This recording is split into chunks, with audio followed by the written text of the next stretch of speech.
하나님께서 주일 오전 여러분들에게 주시는 말씀은 누가복음 8장 22절부터 25절까지의 말씀입니다. 누가복음 8장 22절부터 25절까지의 말씀입니다. 주님의 말씀을 받으시기를 바랍니다. 하루는 제자들과 함께 배에 오르사 그들에게 이르시되 호수 저편으로 건너가자 하심에 이에 떠나 행선할 때에 예수께서 잠이 드셨더니 마침 광풍이 호수로 내리침에 배에 물이 가득하게 되어 위태한지라. 제자들이 나와 깨어 이르되 주여 주여 우리가 죽겠나이다 한데 예수께서 잠을 깨사 바람과 물결을 꾸짖으시니 이에 그쳐 잔잔하여지더라. 제자들에게 이르시되 너희 믿음이 어디 있느냐 하시니 그들이 두려워하고 놀랍게 여겨 서로 말하되 그가 누구이기에 바람과 물을 명하며 순종하는가 하더라. 아멘. 기도하시겠습니다. 거룩하고 자비로우신 하나님, 이 시간 주의 은혜의 손길에 기대어 주의 말씀하시는 음성을 듣기를 원하나이다. 하나님, 우리에게 말씀으로 찾아오셔서 저희들을 만나주시고 저희들의 영혼을 소송케 하시며 이 진리 안에서 저희들이 기뻐하며 믿음의 길들을 걸어가게 하여 주시옵소서. 성령 하나님께서 말씀을 전하는 자와 듣는 자 위에 충만히 역사하여 주시기를 간절히 원하오며 예수 그리스도의 이름으로 기도드리옵나이다. 아멘. 지난 한 주간 어떻게 들을까 스스로 주의하며 사셨습니까? 하나님의 말씀을 듣는 것은 너무나 중요합니다. 왜냐하면 복과 저주, 죽음과 생명, 천국과 지옥이 여기에 달려있기 때문입니다. 암에 걸리는 분들이 많이 있으시지요.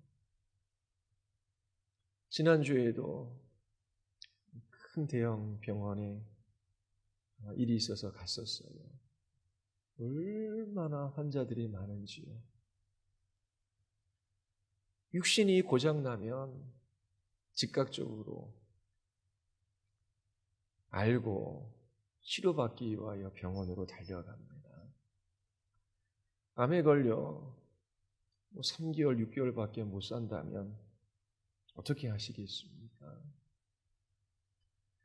육체적인 질병이 없더라고 하더라도 죽음이라고 하는 질병에 걸려 그 죽음의 지배 아래 고통하는 영혼들이 많이 있습니다. 100년도 안 되는 인생입니다. 속히 그날은 지나가고 죄에 대한 하나님의 심판과 진노가 있습니다. 어떻게 듣느냐에 따라 그 사람이 참된 그리스도인인지 아닌지가 나뉘어집니다.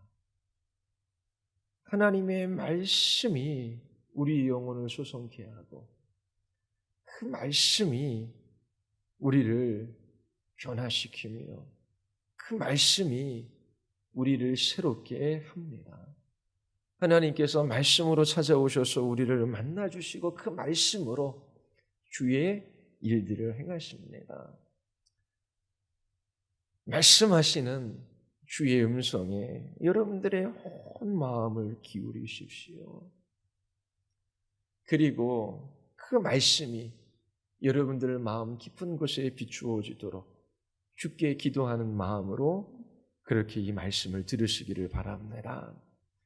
예수님께서 사나운 바람과 성난 파도를 잠잠케 하십니다.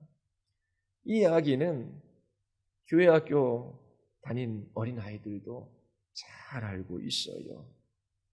이 이야기 자체는 쉽습니다. 그러나 신학적이고 구속사적인 문맥에서 볼 때에 매우 중요한 이야기입니다. 타락 전 하나님이 창조하신 인간을 한번 생각해 보십시오. 하나님께서 하나님의 형상과 모양대로 사람을 지으시고 그들을 에덴 동산에서 살게 하셨어요. 최초의 사람 아담과 하와는 왕 같은 존재였습니다. 하나님 대신 그 모든 피조물을 통치하고 다스릴 수 있는 권리를 부여받았어요. 그러나 아담과 하와는 타락함으로 말미암아 에덴 동산에서 쫓겨납니다. 그리고 하나님이 창조하신 이 세상을 저주하십니다. 저주 때문에 세상은 즉시 사단의 손에 넘어갔지요.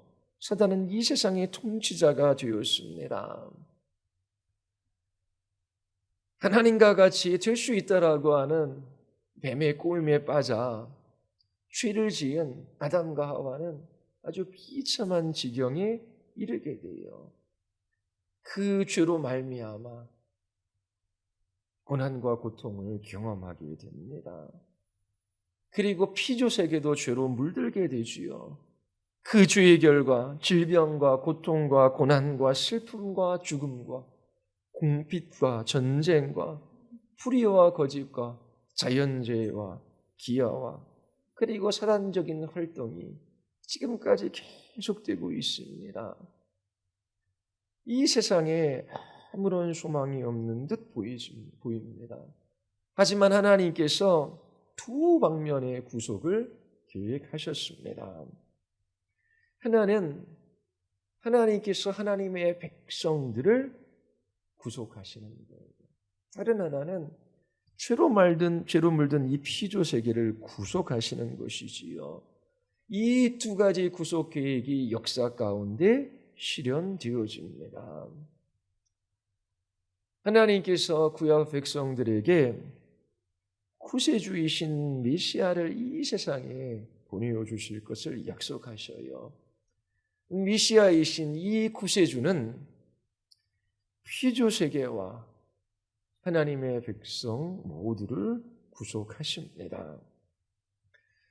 구세주가 이 세상에 오셔서 먼저 하나님의 백성들을 모으시지요.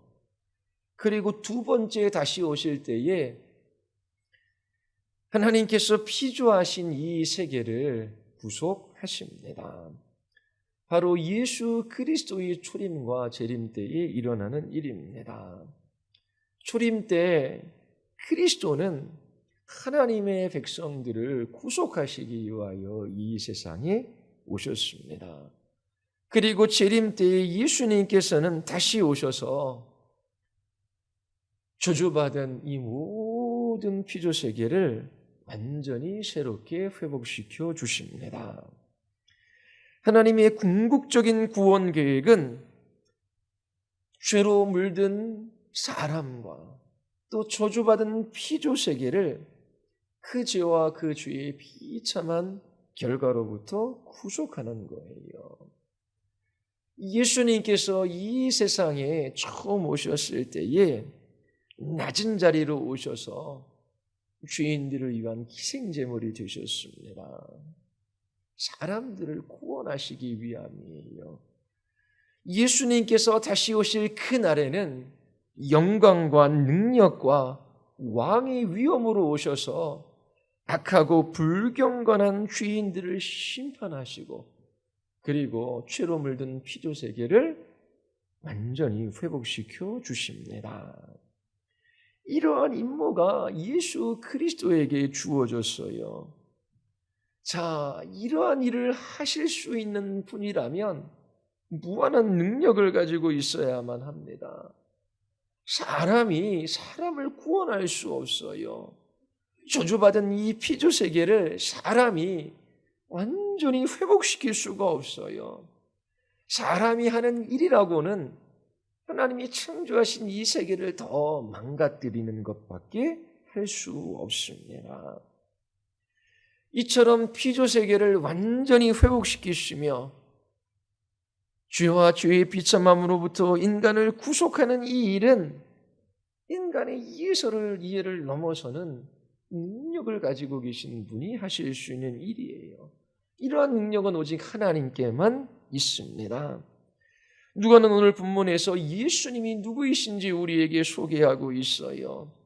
그분은 사나운 바람과 선한 물결을 꾸짖으셔서 잔잔하게 하실 수 있는 분이십니다. 누가복음 8장 22절을 보십시오. 하루는 제자들과 함께 배에 오르사 그들에게 이르시되 호수 저편으로 건너가자 말씀하십니다. 누가는 하루는 이라는 대략적인 시간을 제시합니다. 하지만 마가는 동일한 이 사건을 기록할 때에 시점을 명확히 해요. 그날 저물 때에 라고 기록하고 있습니다. 누가는 왜 하루는 이라는 표현을 사용했을까요? 누가는 자기 자신의 복음서를 시간의 순서에 따라 기록하지 않았습니다. 지난주 살펴본 것처럼 누가는 바다의 비유를 기록한 후 이어서 예수님의 가족들이 예수님을 찾아온 사건을 기록하고 있습니다. 이 일은 예수님 사역 후기 초반에 일어난 일이에요. 그리고 예수님께서 하나님 나라의 비유로 말씀하기 시작하신 것은 훨씬 전의 일이지요. 그런데 두 가지 사건을 이어서 기록했습니다. 성령의 감동을 받은 누가는 분명한 목적을 가지고 시간 순서와 상관없이 두 사건을 연속적으로 배열했습니다. 그래서 그 다음에 이어지는 사건도 하루는 이라는 이 표현을 사용하고 있는 것입니다. 그렇다면 예수님께서 제자들과 함께 배를 타고 호수 저쪽으로 건너가신 이 일은 언제 일어난 일일까요? 마가복음 4장을 읽어보면 그 한 날이 어느 날인지 확인할 수 있습니다. 수많은 무리들이 예수님께 모여들어요. 예수님께서 배에 올라타셔서 그 사람들에게 하나님 나라의 여러 가지 비유로 그렇게 말씀하셨습니다. 그리고 마가복음 4장 35절에 보면 예수님께서 그 날이 저물 때까지 제자들에게 가르치셨다라고 이야기합니다. 날이 저물어서야 예수님은 제자들과 함께 배에 오르셔요. 그렇다면 누가가 기록한 이 하루는 이라는 단어가 왜 중요합니까? 8장 23절에 보면 예수님께서 배 안에 잠이 드셔요. 왜 예수님이 주무셨는지 알 수 있기 때문입니다. 예수님은 하루 종일 가르치셨어요. 저녁이 되자 피곤하셨습니다. 가르치는 일은 수많은 에너지가 들어가는 일이에요. 그래서 육신의 힘을 다 소진하시고 피곤한 나머지 배에 오르시자마자 깊은 잠에 빠져든 것입니다. 이처럼 예수님께서 하루 종일 말씀을 가르치시고 그 사역을 감당하셨어요. 아마도 수많은 무리들에게 하나님 나라의 비유를 가르치신 후 가버나움에 있는 집으로 가셨을 거예요. 그 집까지 제자들이 따라와서 그 비유의 의미를 묻습니다. 제자들에게 다시금 가르치기 시작하셨어요. 저녁 때가 되었습니다. 식사를 하신 후 제자들과 함께 배를 타고 호수 다른 쪽으로 가고자 하셨을 거예요. 예수님과 제자들이 배에 오릅니다. 베드로와 야고보와 요한과 안드레는 어부였어요. 갈릴리 출신이지요. 아마도 그들의 배가 근처에 있었던 모양입니다. 그들은 갈릴리 바다 북서쪽에서 동쪽에 있는 거라사 지역으로 가고자 했습니다. 예수님께서 고된 사역으로 피곤하셔서 주무시고 계셨어요. 이것은 예수님이 우리와 같은 사람임을 나타내 보여줍니다. 예수님은 우리와 동일한 성장 과정을 겪으셨어요. 또한 육체의 한계도 가지고 계셨지요. 예수님은 줄이시고 목마르시고 피곤해 하셨어요. 그리고 기쁨과 슬픔과 사랑과 연민과 분노 등 사람의 감정을 경험하셨습니다. 누가는 예수님이 우리와 같은 동일한 사람임을 보여주고 있습니다. 그러나 예수님은 모든 일에 우리와 같이 시험을 받은 자로 돼 죄가 없으신 분이십니다. 23절을 보십시오. 제자들이 배로 호수를 건너갈 때에 예수님은 주무셔요. 예수님의 편안한 모습은 사나운 바람과 성난 물결과 대조를 이룹니다. 23절에 행선할 때에 이 행선하다라고 하는 단어를 통해 예수님의 탄 배가 어떤 배인지를 짐작해 볼 수 있어요. 노를 저어야 하는 그런 작은 배가 아닙니다. 행선하다라고 하는 이 단어는 예수님이 탄 배가 도시 달린 배라고 하는 것을 우리에게 알려주고 있어요. 어느 정도 크기가 있는 배이지요. 저녁 무렵에 배를 타고 호수를 지나가셔요. 그런데 갑자기 회오리 바람이 붑니다. 비를 동반한 거센 바람이 휘몰아치기 시작했어요. 물결은 몹시 출렁이며 거센 바다가 일어납니다. 물이 갑자기 배 안으로 가득 차게 되었어요. 몹시 위태로운 상황에 놓이게 된 것이지요. 자, 이러한 어려움에 처해 있는 사람들이 누구입니까? 전문적인 어부들이에요. 그런데 그들이 만난 시련에 그들은 속수무책이었습니다. 자신들의 목숨이 위태롭게 되었다라고 판단했어요. 반면에 예수님은 편하게 안식을 취하고 계셨습니다. 24절을 보십시오. 제자들이 어찌할 바를 몰라 호둥대다가 예수님을 깨워 주여 주여 우리가 죽겠나이다. 주께 이처럼 고백합니다. 주여 주여 두 번이나 부르는 상황은 몹시 긴박한 상황임을 우리에게 보여주고 있어요. 큰 풍랑이 일고 배에 물이 들이닥치기 시작했습니다. 얼마 안 있으면 예수님도 자신들도 물에 빠져 죽게 되었습니다. 주여 주여 우리가 죽게 되었나이다.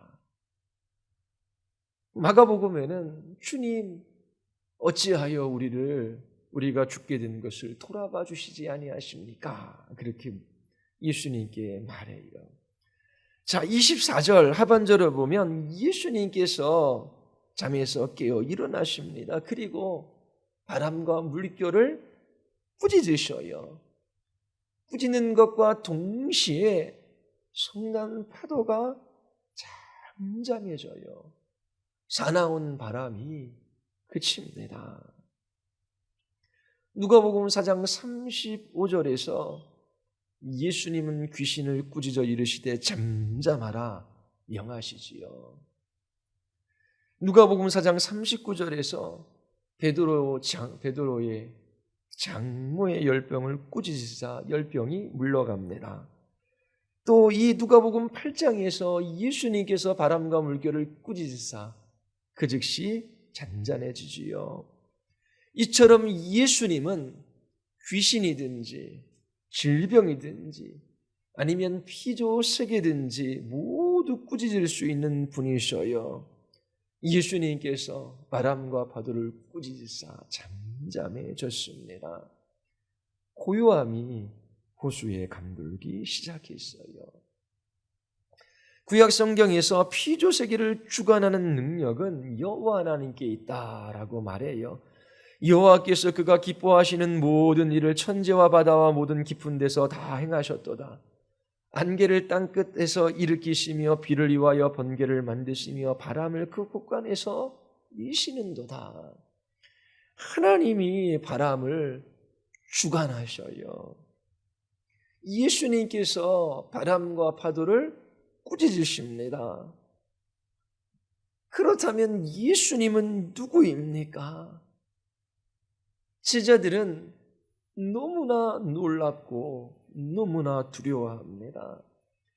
도대체 이분이 누구이시기에 바람과 파도를 꾸짖으니 잔잔하게 되는가? 예수님께서 놀라운 능력을 행하신 후 제자들에게 영적인 진리를 가르쳐 주셔요. 그것이 8장 25절 상반절입니다. 뭐라고 말씀하시지요? 25절 제자들에게 이르시되 너희 믿음이 어디 있느냐? 예수님은 제자들의 믿음 없음을 책망하셔요. 너희 믿음이 어디 있느냐? 여기서 우리는 몇 가지 교훈을 얻을 수 있습니다. 그리스도인들은 어떠한 시련을 만나도 요동하거나 허둥대지는 말아야 합니다. 제자들은 큰 시련이 닥쳐오자 두려워하며 어찌할 바를 몰라 허둥댔어요. 하나님이 계시고 예수님이 그들 옆에 계십니다. 하지만 이들은 마치 하나님이 계시지 않는 것처럼, 예수님이 옆에 계시지 않는 것처럼 그렇게 행동하며 말하고 있습니다. 하나님이 계시다면, 예수님이 그들 옆에 계시다면 그들은 하나님의 돌보심을 신뢰해야만 했어요. 예수님께서 자신들을 돌아보실 것을 믿어야만 했습니다. 너희는 무수하는 대신 오히려 하나님과 나를 더욱 신뢰해야만 했었다. 이렇게 말씀하시는 듯 보여요. 시련을 극복하기 위해서는 눈을 들어 하나님을 바라보아야 합니다. 그런데 제자들은 그렇게 하지 못했어요. 제자들에게 고난과 시련이 찾아오기 마련입니다. 왜냐하면 예수님께서 제자들을 고난과 고통이 많은 이 세상에 사명을 주셔서 보내셨기 때문이에요.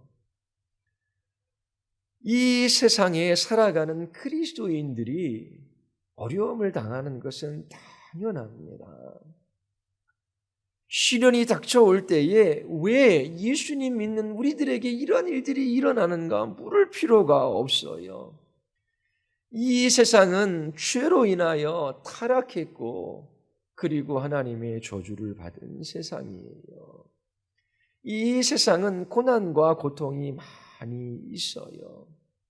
주님께서 우리를 이 세상에 보내신 것은 분명한 목적과 뜻이 있기 때문이에요.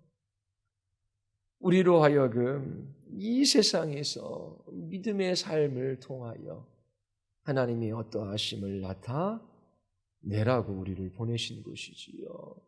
이 세상이 전부가 아니라 하나님의 나라가 있다라고 하는 것을 증거하며 살아가게 하시기 위하여 우리를 이 세상에 보내셨어요. 그냥 우리만 보내는 것이 아니라 세상 끝날까지 이 고난과 시련이 많은 이 세상의 삶 가운데 우리와 함께 하시겠다라고 약속해 주셨어요. 시련과 고난이 찾아오면 세상 사람들은 어찌할 바를 몰라 고통됩니다. 그러나 그리스도인들은 믿는 나에게 어떻게 이런 일들이 일어났는지 의아해할 필요가 없어요. 타락한 이 세상에서 모든 피조물들이 탄식하고 있습니다. 우리도 피조물 중에 하나예요.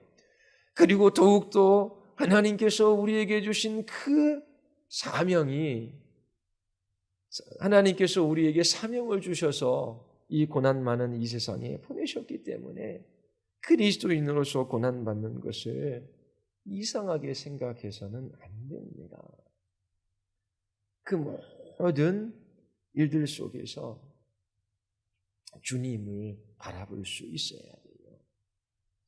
그러나 제자들은 시련이 닥쳐오자 허둥대고 그리고 두려워하고 걱정했습니다.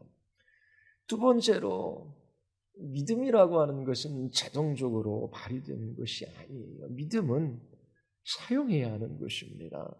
예수님께서 너희 믿음이 어디 있느냐 책망하시지요. 하나님께서 그 은혜로 말미암아 우리 안에 믿음을 창조하셨어요. 믿음은 하나님께서 주신 선물입니다. 예수 그리스도의 은혜에 대한 반응으로 우리 안에 믿음을 불러일으키셔요. 이제 믿음을 선물로 받은 그리스도인들은, 주님의 제자들은 그 믿음을 사용해야 하는 것입니다. 너희 믿음이 어디 있느냐 주께서 말씀하시는 것은 왜 너희의 믿음을 사용하지 않느냐 책망하시는 것이지요. 우리 안에는 믿음이 자동적으로 발휘되지 않아요. 끄집어내어 그 믿음을 사용할 수 있어야 하는 것입니다. 제자들이 큰 풍랑을 만났을 때에 그들 옆에 계신 예수님이 누구이신지 생각해야만 했어요. 예수님은 물을 포도주로 바꾸신 분이시다. 예수님은 귀신을 내어 쫓으시고 질병을 꾸짖으시고 죽은 자를 살리실 수 있는 능력 있는 분이시다. 그러한 분이 우리와 함께 하신다면 저 풍랑이 우리를 어떻게 하지 못할 것이다. 주님, 우리를 도와주시옵소서. 이렇게 주님 앞에 나아가야 했지요.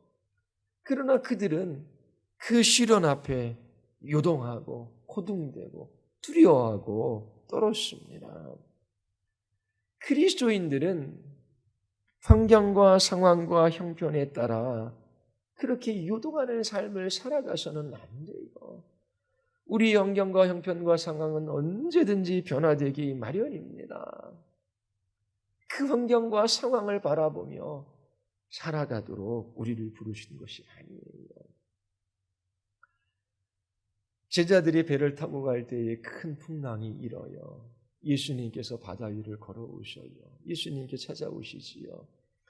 열정적인 베드로가 예수님처럼 무리를 걷고 싶어 해요.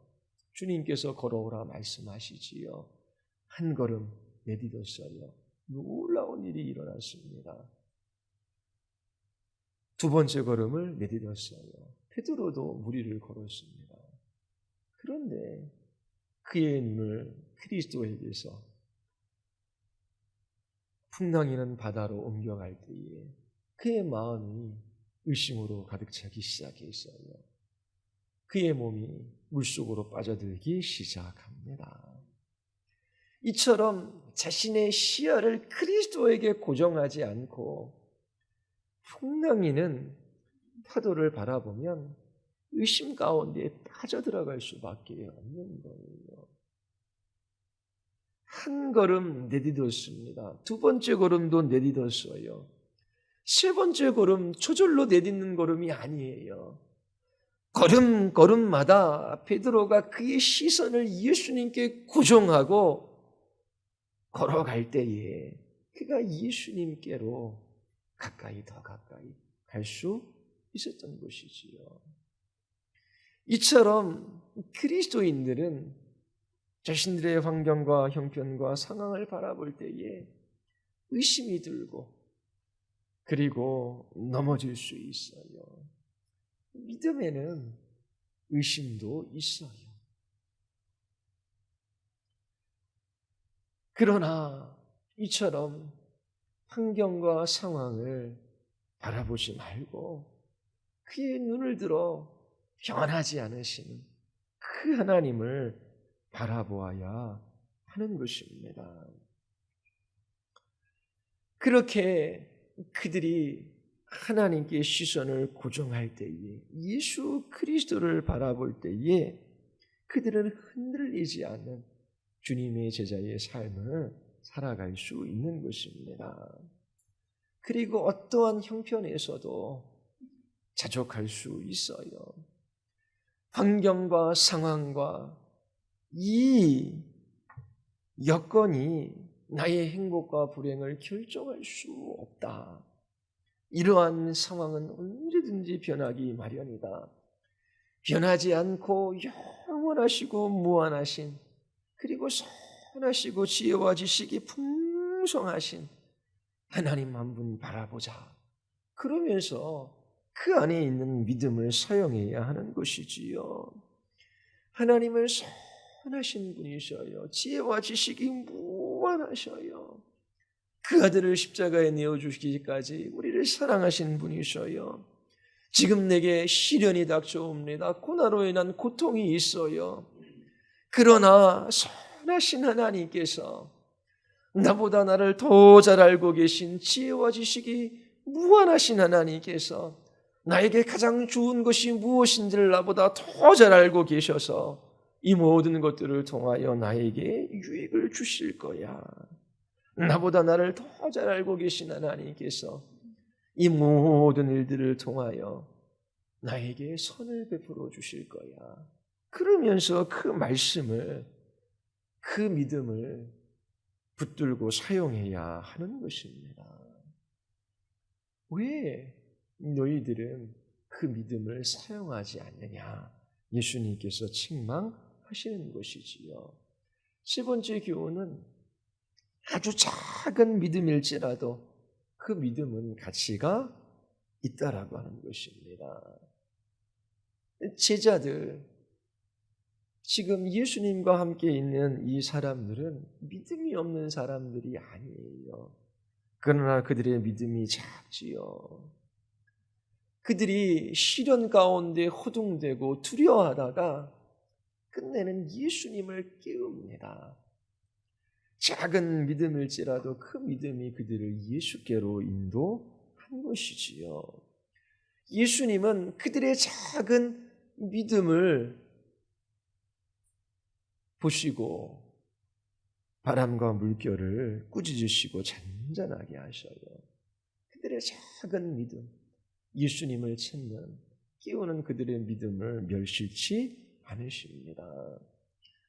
여러분들에게 믿음이 있습니까? 그러면 그리스도에게로 달려나가게 되어져 있어요. 어디로 피할 수 있습니까? 주님의 날개그늘 아래 피난처를 삼는 사람들이 바로 그리스도인들이에요. 이처럼 주님을 찾고 주께 도움을 구하는 주님의 제자들을 주님께서 결코 외면하지 않으셔요.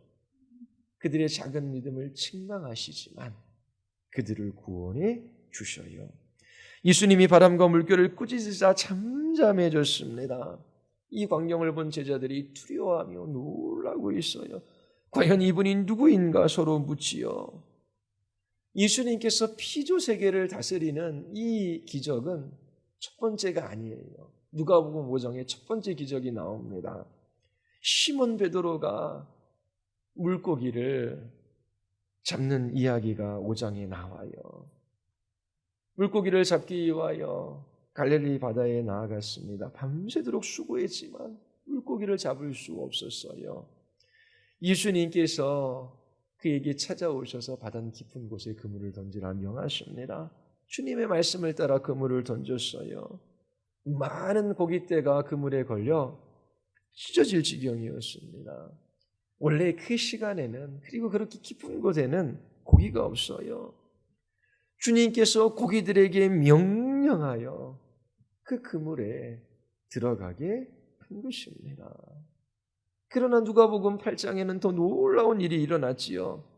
그물이 찢어질 정도로 물고기를 잡은 것이 어쩌다 일어난 일이라고 사람들이 말할 수 있어요.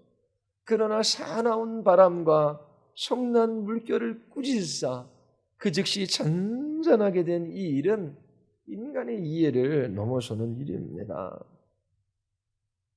예수님께서는 이와 같은 능력을 가지고 계신 분이셔요. 그것 또한 사람도 이러한 능력을 행할 수 없습니다. 그가 누구이기에 바람과 물을 명함에 순종하는가? 제자들은 큰 충격을 받았어요. 사나운 바람과 성난 물결을 잠잠케 하신 이분 앞에 그들이 있기 때문이지요. 자, 이러한 일을 하실 수 있는 분은 하나님이셔요. 그 또한 사람도 할 수 없는 일입니다. 이 제자들은 자신들이 하나님 앞에 있음을 알았어요. 이것이 그들을 두렵게 한 것입니다. 하나님은 거룩하신 분이기 때문에 이 제자들은 자신들의 무가치함과 그 죄들을 발견하고 떤 거예요.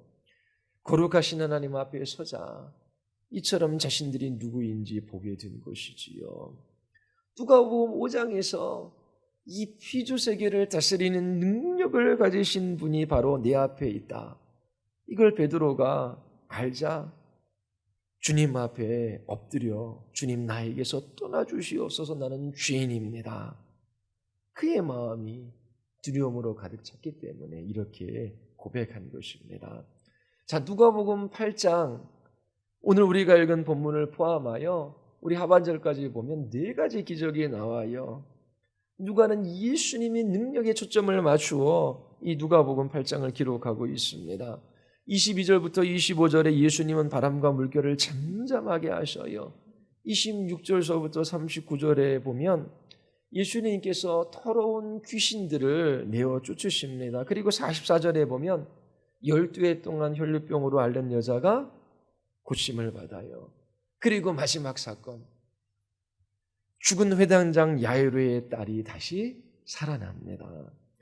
예수님께서 이러한 놀라운 능력을 나타내실 때에 사람들의 반응을 한번 보십시오.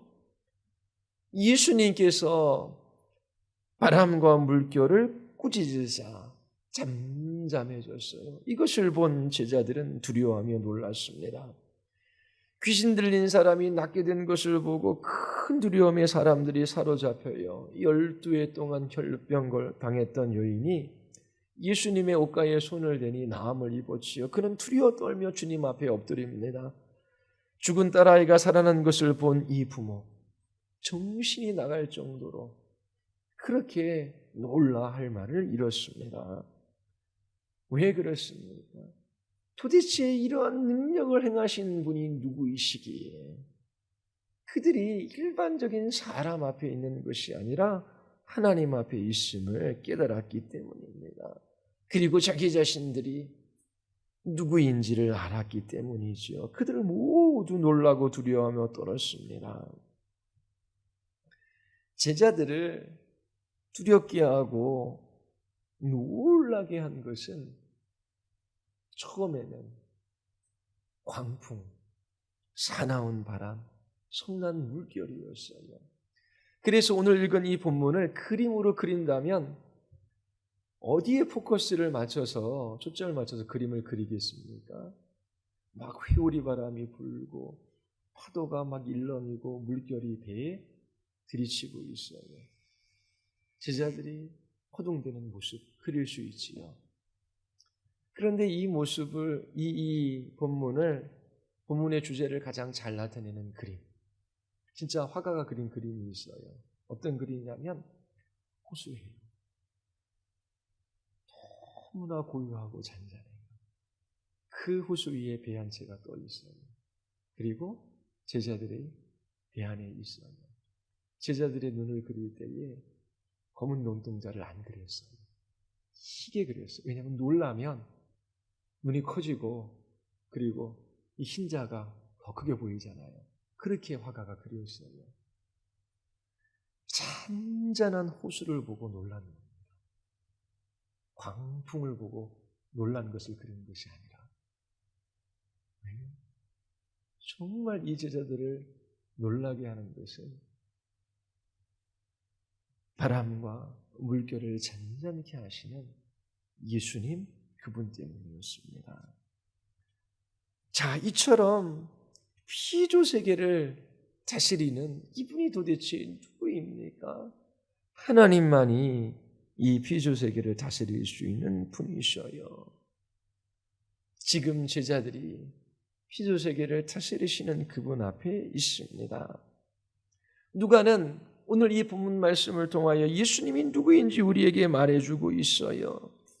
예수님은 우리와 같은 사람이지요. 그런데 죄가 없으신 분이셔요. 완전한 사람이시지요.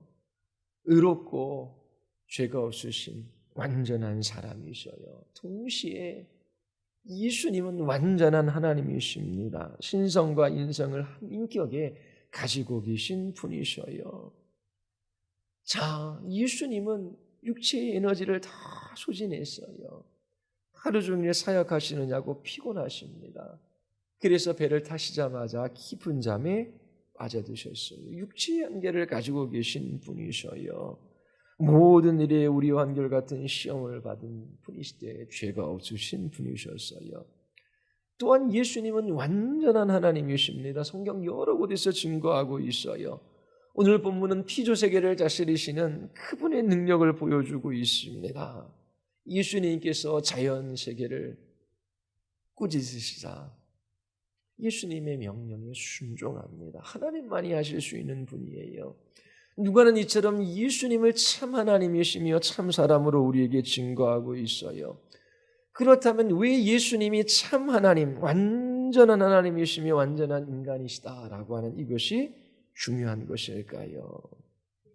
완전한 하나님이시며 완전한 인간인 예수님만이 하나님과 우리 사이의 유일한 중보자가 되시기 때문이에요. 예수님만이 우리를 하나님께로 인도하실 수 있으셔요. 예수님만이 우리에게 하나님이 누구이신지를 온전하게 계시해 주실 수 있으십니다. 왜 예수님은 완전한 인간이셔야만 했습니까? 인간이 죄를 지었어요. 그 죄값은 인간이 받아야 돼요. 그래서 예수님께서 이 땅에 인간으로 오셨습니다. 그런데 죄가 있는 인간이 죄 있는 인간을 위해 죽어도 아무런 소용이 없는 거예요. 그래서 죄 없으신 완전한 인간으로 이 세상에 오신 것입니다. 그래서 죄인들을 대신하여 그 죄값을 받으시고 죽으신 거예요. 그렇지 않았더라면 모든 인간들은 자신의 죄값을 따라 영원한 지옥의 형벌을 받을 수밖에 없는 거예요. 하나님께서 이 세상을 사랑하셔서 당신의 아들을 죄 없으신 완전한 인간으로 동정녀의 몸을 빌어 이 세상에 보내어 주셨어요.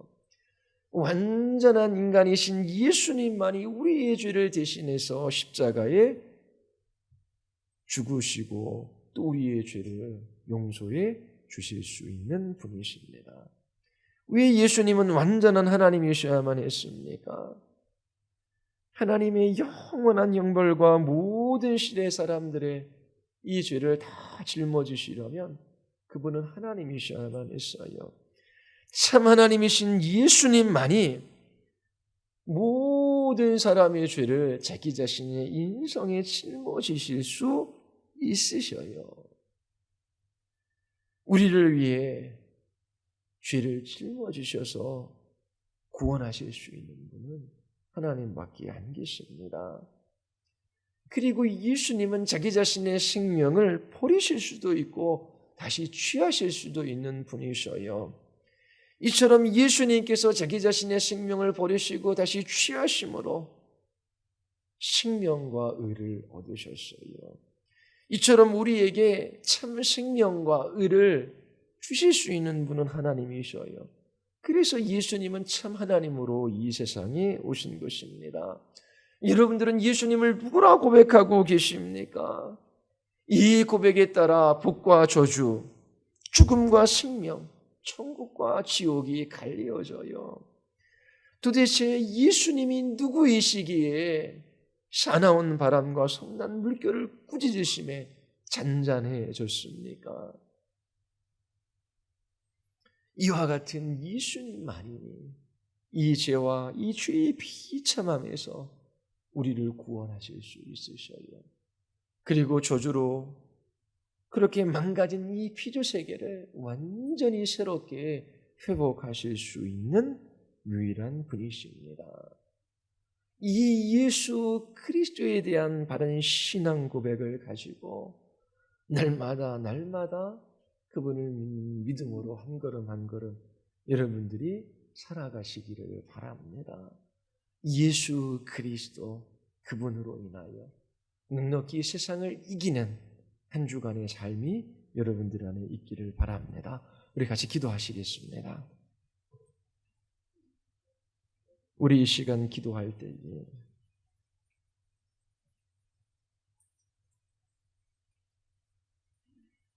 예수님이 누구이시기에 바람과 물결을 잔잔하게 하시는가? 제자들이 놀랍고 두려워 서로 묻습니다. 여러분들은 예수님을 누구라 고백하고 있습니까? 누구로 알고 있습니까? 그 고백과 그 알매 따라 여러분들이 걸어가는 길이 갈립니다. 우리 이 시간 참으로 예수 그리스도에 대한 참다운 신앙의 고백을 저희들에게 허락하여 주시고 날마다 예수 그리스도 믿는 믿음으로 살아가게 하여 주시옵소서. 환경이나 상황이나 이 세상을 바라보지 말게 하시고 변하지 않고 무한하시고 영원하시며 선하신 주님 한 분 바라보며 매일매일 한 걸음 한 걸음 믿음의 걸음들을 걸어가게 하여 주시옵소서. 그 믿음을 통하여 주께 영광 돌리는 삶 살아가게 하여 주시옵소서. 우리 같이 한번 우리 하나님 앞에 우리 기도하시겠습니다.